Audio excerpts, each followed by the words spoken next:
Kumusta kaibigan? Ang kwento nating itatampok ngayon ay ang movie na Monga. Ngunit bago natin ito simulan, ay maaari ba akong makahingi ng pabor? Pakilike naman ang videong ito at pasubscribe na rin sa aking channel.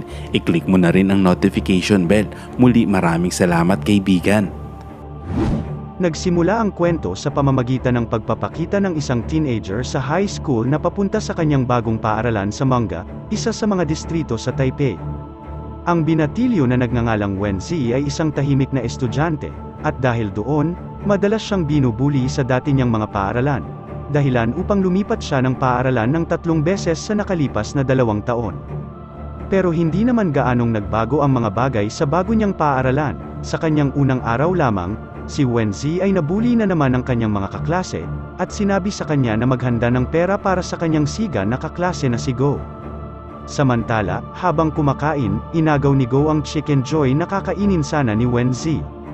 Nakaramdam si Wenzi na nakailangan ng matigil ang kanilang pangbubuli. Kung tatahimik siya, siguradong patuloy siyang pagtitripa ng mga tao sa kanyang eskwelahan. Kaya't nagpasya siyang mag-ipon ng lakas ng loob at lumaban sa pamamagitan ng pagkuha ng kanyang pagkain mula kay Go, at dahil doon, bilang kilalang bully sa paaralan, hindi nagustuhan ni Go ang ginawa ni Wenzi. Kaya't tinipon niya ang kanyang mga kasama, at pagkatapos ay hinintay nila si Wenzi sa harap ng paaralan nang matapos ang klase, at may balak na resbakan siya sa pagpapahiya sa kanya. Nang maramdaman ni Wenzi ang hindi magandang balak ng mga ito ay tumakbo siya palayo nang makita niyang naghihintay sila sa kanya.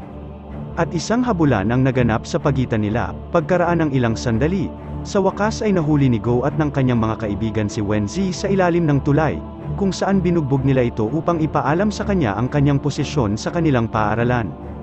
Ngunit sa sandaling ito, hindi sinasadyang natapakan ni Wenzi ang tae ng aso, at ginamit niya ito upang takutin ang mga bully. Ang nakakatawang aksyon ni Wenzi ay nakita ng karibal na gang ni Go, na nagkataong nakatambay doon hindi kalayuan sa pinangyarihan. At ang pinuno ng gang, si Zilong, ay interesado na i-recruit si Wenzi sa kanyang gang matapos makita kung paano niya matakasan ang kanyang mga kalaban. Kinabukasan sa paaralan, habang naglalakad siya patungo sa kanyang klase, hinarang si Wenzi ni Zilong at ng kanyang 3 kaibigan na nag-imbita sa kanya na sumama sa kanila. Alam ni Wenzi na kung gusto niyang mabuhay ng payapa ay kailangan niyang magkaroon ng mga kaibigan na magpapalakas sa kanya laban sa kanyang mga kaaway. Kaya't tinanggap niya ang kanilang alok at opisyal na sumali sa gang na kumokontrol sa paaralan. Upang ipagdiwang ang pagsali ni Wenzi sa kanilang gang, ay dinala nila si Go at ang kanyang gang sa rooftop ng paaralan, na naglalayong gumanti sa kanilang pagpapahirap kay Wenzi kahapon. Ngunit imbes na pagtripan sila, hiniling ni Zilong kay Wenzi na bugbugin niya ang mga ito, dahil kung tutuusin, siya ang biktima ng mga ito, at walang pag-aalinlangan na ginawa ni Wenzi ang utos ni Zilong. Isa-isa niyang binugbog sina Go at ang kanyang barkada at ginamit pa sa kanila ang signature move ni Goku. Gayunpaman, nasa isip lang pala niya ang mga iyon dahil si Wenzi mismo ay hindi nang ahas na bugbugin sila. Pagkatapos siyang kausapin at ma-motivate ni He Xiang, sa kanya sinimulan ang pambubugbog. Alam niyang babalikan siya ng mga ito kapag hindi niya ito binugbog. Pagkatapos sumali sa gang, napadalas ng mag-cutting class si Wenzi sa paaralan at makipag-away sa ibang mga gang. At sa paggawa ng lahat ng ito, lagi niyang kasama ang 4 na bagong kaibigan. Ito ay sina Zilong, ang leader ng gang at anak ng isang triad boss na kumokontrol sa distrito ng Monga, tapos ay si He Xiang, ang kalbong batang lalaki na naging matalik na kaibigan ni Zilong mula noong sila ay maliit. Ang pangatlo ay si Apo, na sinasabing siya ang pinakagwapong lalaki sa kanilang barkada. Kayo na ang humusga kaibigan kung gwapo ba talaga ang kamote na ito. At ang huli ay si Bai Hao, na dating kapareho ni Wenzi, na madalas inaapi ng mga taong kaedad niya. Ang pagkakaiba lang nila ay naglakas loob si Bai Hao na labanan ang mga nambubuli sa kanya noong siya ay bata pa lamang. At mula noon, si Bai Hao na ang bumubugbog sa mga tao. Ilang linggo matapos ang kanyang paglipat sa kanyang bagong paaralan, si Wenzi ay ganap na nagbagong anyo tulad ng kanyang 4 na kaibigan. At dahil dito ay iniwan niya ang kanyang ina na malungkot, lalo na nang malaman niya na ang kanyang anak na lalaki ay madalas na lumiliban sa pag-aaral at nakikipag-away, hanggang sa punto na pinadalhan siya ng paaralan ng warning letter. Pero imbes na magbago ito ay patuloy pa rin si Wenzi sa kanyang gawain. At dahil gustong ipagdiwang ng kanyang 4 na kaibigan ang kanyang kaarawan ay binilhan siya ni Zilong ng bagong damit bago siya dinala sa nightclub. Pero naramdaman ni Zilong at ng iba pa na hindi masaya kung hindi nila ipaprank ang birthday boy. Kaya noong gabing iyon, sinabihan nila si Wenzi na bumili ng pagkain para kay Miyoko sa manga market, at kailangan niyang sabihin ang pangalang iyon kapag nag-order siya ng pagkain. Si Wenzi mismo ay hindi alam na si Miyoko ay isang triad boss sa labas ng manga. Dahil dito, kusang hinabol siya ng mga lokal na residente na nag-aakalang tauhan siya ni Miyoko dahil sila ay tapat sa ama ni Zilong. Ngunit hindi naman nagalit si Wenzi sa kanyang mga kaibigan na nang prank sa kanya, sa halip ay naging mas close pa sila sa isa't isa. Sa punto na sila ay nagpasya na pumunta sa isang templo upang manumpa ng kapatiran, kaya kung sino man sa kanila ang magtaksil sa grupo, papatayin siya ng iba. At dahil lalong lumalakas ang kanilang relasyon, niyaya ni Zilong si Wenzi at ang iba pa na kumain sa kanyang bahay, at dito unang nakilala ni Wenzi ang ama ni Zilong na si Geta, bagaman, ibang-iba siya sa ine-expect niya. Hindi siya nakakatakot para sa isang triad boss, sa katunayan, siya ay talagang mukhang napaka-friendly, ngunit malaki ang pagbabago sa pagtingin ni Wenzi kay Geta nang sabay silang kumain dahil sa pagkakataong iyon, dinalhan siya ng mga tauhan ni Geta ng isang daliri mula sa tao na nang-ahas na magtaksil sa kanya. Isang araw, pumunta si Wenzi at ang kanyang mga kaibigan sa restaurant para samahan si Zilong sa isang date kasama ang kanyang kasintahan. Pero imbes na magsaya, nag-away ang dalawa dahil mas pinapansin ni Zilong ang kanyang mga kaibigan kaysa paglaanan ng mas maraming oras ang kanyang kasintahan. Nagkataon naman na si Go ay malapit sa restaurant at nakita kung ano ang nangyari sa pagitan ni Zilong at ng kanyang jowa. Naisip niyang magkakaroon siya ng pagkakataong makabawi sa kanya. Nilapitan niya ang kasintahan ni Zilong pagkatapos nitong umalis sa restaurant at sinabing kaibigan siya ni Zilong. Dinala siya sa isang tagong lugar, kung saan ginawa niya ito ng masama. Kinabukasan, galit na galit si Zilong nang marinig ang ginawa ni Go sa kanyang kasintahan, kaya't pagsapit ng gabi, nahuli niya at ng kanyang mga kaibigan si Go bago siya dinala sa kanilang base, kung saan dinikita ng glue ni Hishang ang kanyang mga mata, ilong at bibig. Dahil sa kanyang kalupitan, maging si Wenzi ay nabigla, hindi niya inaasahan na gagawin ni Hishang at ng iba pa ang ganoong kalupit na bagay. At naging totoo ang kanyang mga alalahanin kinabukasan, natagpuan nilang patay si Go matapos magdikit ang kanyang mga butas ng ilong at bibig. Dahil sa ginawa nila ay pinarusahan sila ni Geta dahil sa kanilang kahangalan sa pagpatay ng isang tao dahil sa isang maliit na bagay. Ngunit habang tinuturuan sila ni Geta, biglang hiniling ni Hishang kay Geta na parusahan siyang mag-isa. Sinabi niya na siya ang taong responsable sa pagkamatay ni Go, at sa gayon ay dapat palayain ni Geta ang kanyang 4 na inosenteng kaibigan. Nang marinig iyon, binugbog siya ng galit na si Geta kaya nawalan siya ng malay, ngunit nadama ni Geta na hindi yun sapat para sa kanila. Pagkatapos ay pinadala niya ang 5 magkakaibigan sa isang kabundukan kung saan magti-training sila ng martial arts. Sasailalim sila sa mas sinsinang pagsasanay ayon sa mga tradisyon ng mga tagapagtatag ng lungsod. Ang pagsasanay ay hindi lamang para palakasin ang kanilang katawan kundi, upang ihanda sila upang harapin ang mga taong gustong maghiganti sa kanila. Pagkatapos ng ilang linggong pagsasanay, kinuha sila ni Geta sa bahay at pagkatapos ay nagpasya na ipagdiwang ang kanilang tagumpay sa pamamagitan ng party. Dito, nagsimulang maramdaman ni Wenzi ang kabaitan ni Geta, hindi niya nakilala ang kanyang ama simula nang ipanganak ito, ngunit sa pamamagitan ni Geta ay nalaman niya kung ano ang pakiramdam ng magkaroon ng ama. Sa party na ito, inimbitahan ni Geta ang ilan sa kanyang mga kaalyado upang pasiglahin ang kapaligiran. Isa na rito si Masa. Sina Geta at Masa ay dating mahigpit na magkaribal na lumalaban para makontrol ang manga. Pero ngayon, nagkasundo na sila at naging malapit na magkapanalig. Mayroon silang isang bagay na pagkakapareho, ito ay ang kanilang pagtanggi na makipagtulungan sa mga triad sa labas ng lungsod. Ngunit sa hindi inaasahang pagkakataon, ang isang katiwala ni Masa na si Bon Qiang, ay nagdala ng isang triad boss mula sa labas ng bayan sa party. Sinubukan ng dayuhang triad boss, na ang pangalan ay Hulang, na hikayatin sina Geta at Masa na buksan ang kanilang sarili sa mga triad mula sa labas ng bayan at makipagtulungan sa kanila. Sa ganoong paraan, mapapalawak nila ang kanilang teritoryo, na magbibigay sa kanila ng maraming dagdag na pera. Ngunit tinanggihan naman ni Geta at Masa ang alok. Masaya na sila sa teritoryong mayroon sila ngayon sa manga, at bukod pa rito, Ang pakikipagtulungan sa labas ng triad ay bawal para sa kanila, dahil alam niyang nabigo ng husto ang plano niyang hikayatin sina Geta at Masa, naisip ni Hulang na patayin silang dalawa.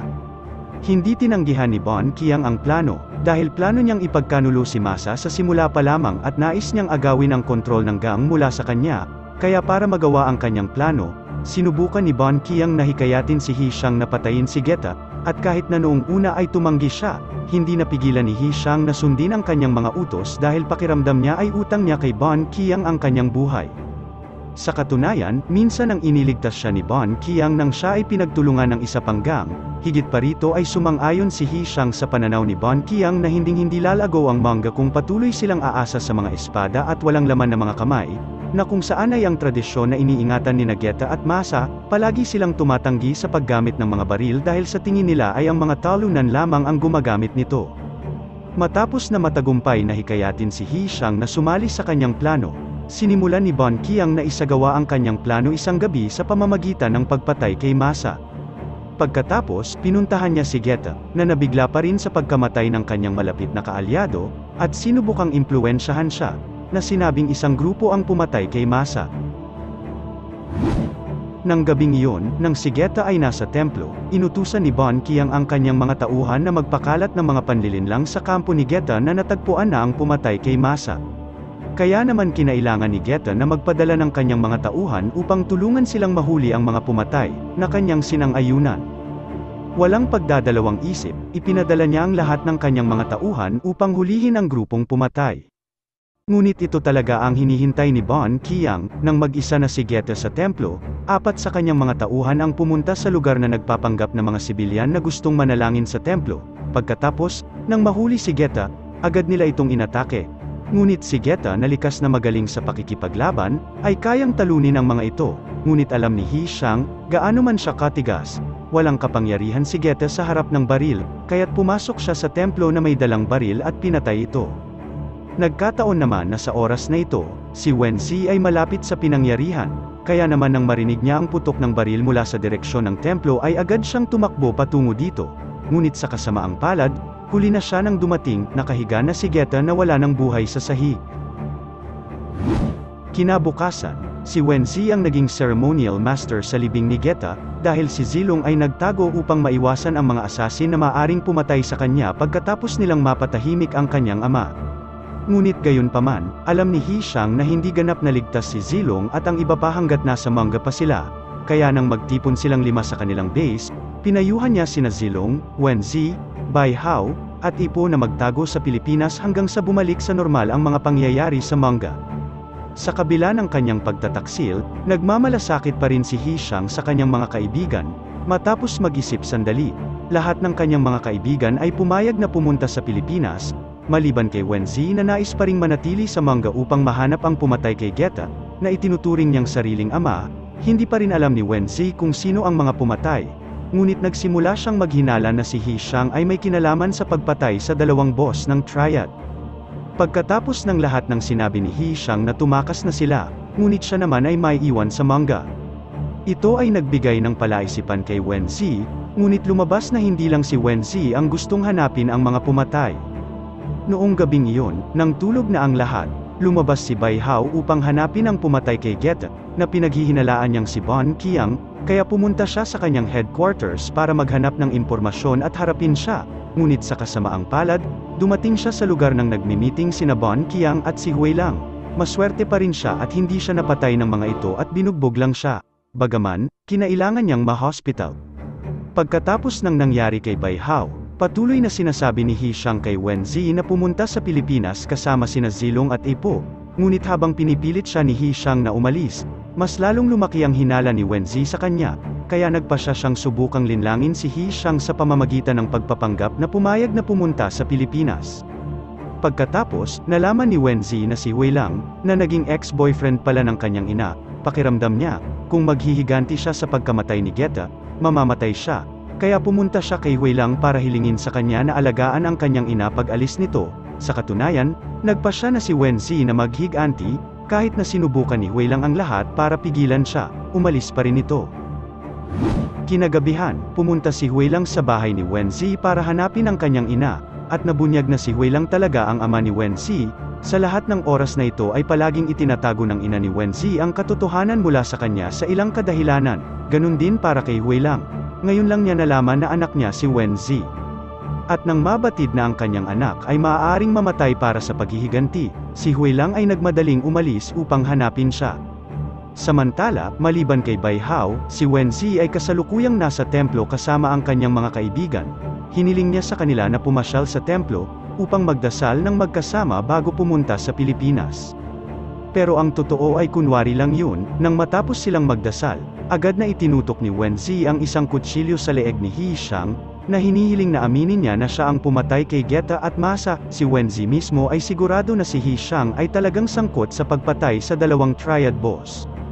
Dahil nitong mga nakaraang araw, palihim niyang binuntutan si Hishang, at nadiskubre niya kung paano nakipag-ugnayan si Hishang kina Hui Lang at Ban Qiang na parang magka-partner sila sa trabaho. Dahil may nakatutok na kutsilyo sa kanyang leeg, inamin ni Hishang na siya ang pumatay kay Geta. Ngunit sinabi niyang ginawa niya ito para sa ikabubuti ng manga at para ihanda ang daan para mamuno si Zilong sa gang sa hinaharap. Gayunpaman, sa tensyon na ito, si Ban Qiang at ang kanyang mga tauhan ay biglang pumasok sa templo at inatake sila. Bilang resulta, kinailangan ni Wenzi, Zilong, at Ipo na ipagpaliban ang kanilang interogasyon kay Hishang dahil kailangan na nilang lumaban sa mga tauhan ni Ban Qiang. Habang nakikipag-away silang tatlo, nakatayo lang si Hishang na nanonood. Nag-iisip ito, kung dapat ba niyang tulungan ang kanyang mga kaibigan o si Ban Qiang. Ngunit pagkatapos niyang makita kung paano lumalaban ang kanyang mga kaibigan ng buong lakas, nagpasya siyang tulungan ang knock-corner na si Zilong, at sa isang mabilis na galaw, nilaslas niya ng espada si Ban Qiang at pinutol ang kanyang tainga. Kasabay nito, narinig ang mga sirena ng pulis na papalapit sa templo, at naramdaman ni Hishang na ito na ang kanyang pagkakataon upang makatakas bago siya mahuli ni Wenzi. Ngunit nakita siya ni Wenzi na tumatakbo palayo, kaya naman mabilis niyang itinigil ang kanyang ginagawa bago siya hinabol. Hindi niya pwedeng hayaan na lang na tumakas ito, kailangang mamatay si Hishang sa kanyang mga kamay. Ngunit sa huli, nagawa ni Hishang na takasan ang pagtugis ni Wenzi.